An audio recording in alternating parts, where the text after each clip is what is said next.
व्हर्लविंड episode 4 वहीं से शुरू होता है जहां हमने छोड़ा था। कोरियाई लिबरल पार्टी के लिए राष्ट्रपति पद के उम्मीदवारों की बहस अभी चल रही है। डोंगहो को छोड़कर सभी उम्मीदवार वोटों को प्रभावित करने के लिए राष्ट्रपति जंग जून से अपने संबंधों का इस्तेमाल करने की उम्मीद कर रहे हैं। सुजिन की लोकप्रियता बढ़ती जा रही है, जबकि डोंगहो की लोकप्रियता कम होती जा रही है। सुजिन अपने कजिन प्रोसिक्यूटर पिलग्यू को डोंगहो की जांच फिर से शुरू करने का भी आदेश देती है। पिलग्यू चेयरमैन चोई जो कि जेल में बंद है उसे धमका के लिखित बयान दिलाता है, जिसमें कहा गया है कि जब वह प्रधानमंत्री थे तो चेयरमैन चोई ने टैक्स ऑडिट छूट के बदले में डोंगहो को 1 अरब वोन का भुगतान किया था और गुप्त रूप से इस बात की मीडिया को जानकारी देता है।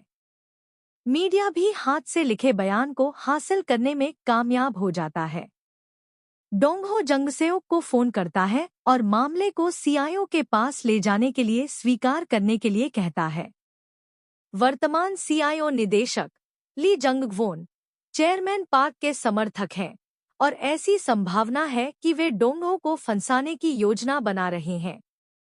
हालांकि डोंगहो ने खुद को पूछताछ के लिए सीआईओ के कार्यालय में ले जाने और सुजिन को उसके ही खेल में हराने की योजना बनाई।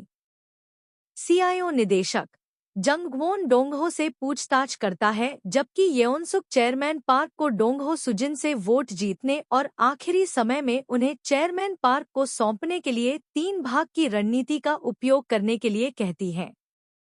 हालांकि डोंगहो ने चुपचाप चेयरमैन चोई से अपने बयान में तारीख बदलवाकर सुजिन को मात दे दी।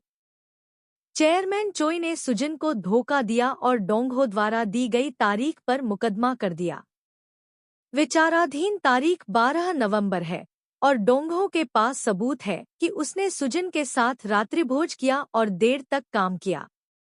इस प्रकार डोंगहो एक ही समय में 2 स्थानों पर नहीं हो सकता है और सुजिन के पास उसका बहाना बनने के अलावा कोई विकल्प नहीं है। यदि वह इससे इनकार करती है तो वह सार्वजनिक रूप से झूठ बोलेगी, क्योंकि यह एक तथ्य है कि वह डोंगहो के साथ थी। यदि वह चेयरमैन चोई के खिलाफ हो जाती है तो वह उनके बयान की विश्वसनीयता को खत्म कर देती है और डोंगहो की बेगुनाही साबित करती है। अंत में वह डोंगहो का बचाव करती है और साथ ही उसका नाम भी साफ कर देती है।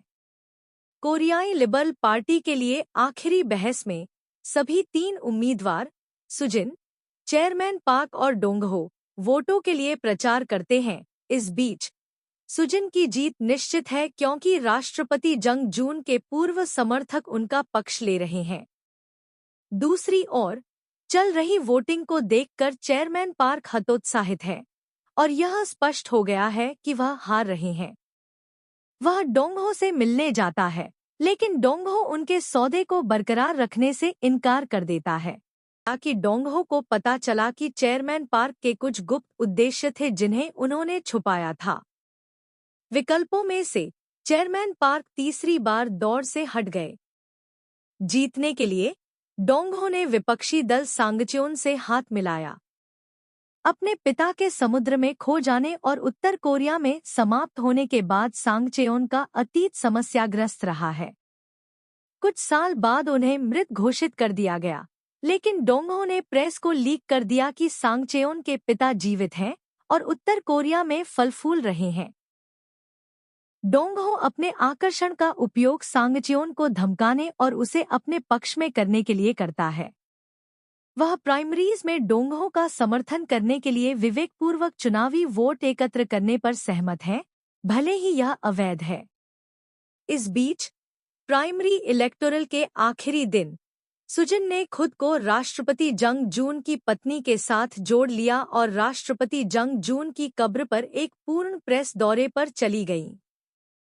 एक दूसरे को गले लगाते हुए, आंसू बहाते हुए दोनों महिलाएं काफी मार्मिक बयान देती हैं, जिससे कई लोगों के दिल छू जाते हैं और सुजिन की लोकप्रियता और बढ़ जाती है।